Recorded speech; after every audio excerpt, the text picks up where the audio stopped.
It is said that Ramund would be the greatest fighter, if only he had better armor, and so the queen made him new clothing of leather, velvet, and silk, the most beautiful that could be made. "This only makes me look almost strong," said Ramund. "Then let that be your disguise," said the queen to Ramund the Young and Bold. From the moment that Ramund stepped onto the boat, a storm came over them. The ship wailed and creaked from its wooden planks, and all men on the ship said amongst themselves, "In this moment, our lives have ended."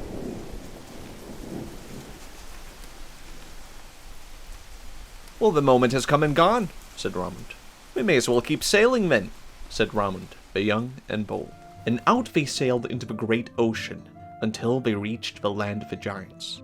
"And here I am," said Ramund.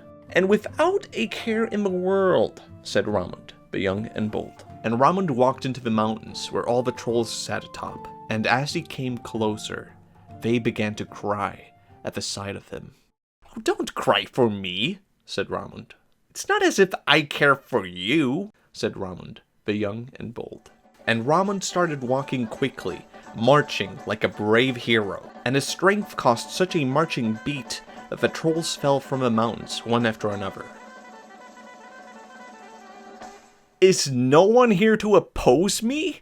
said Ramund. "Then I guess I rule here. Not too bad, might I say," said Ramund the Young and Bold. It was then that a great giant stood before him. "Oh, please, Ramund, spare our lives," said the giant.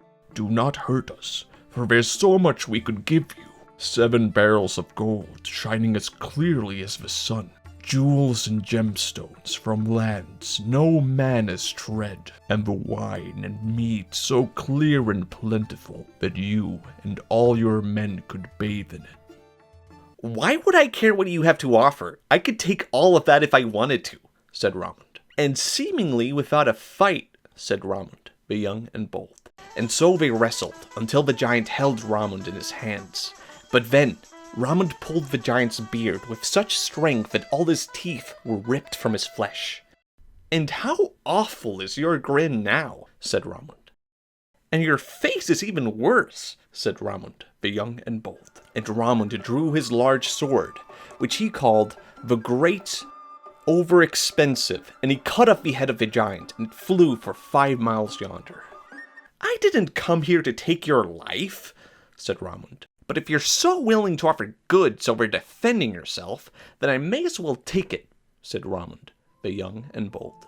And Ramund loaded the ship with gold, mead, and gemstones, sailing back to the land of the queen, filled to the brim with treasure. "You are right. The armor is pretty, but it doesn't make you look strong," said the queen to Ramund. "Then I guess it's a good disguise," said Ramund the Young and Bold.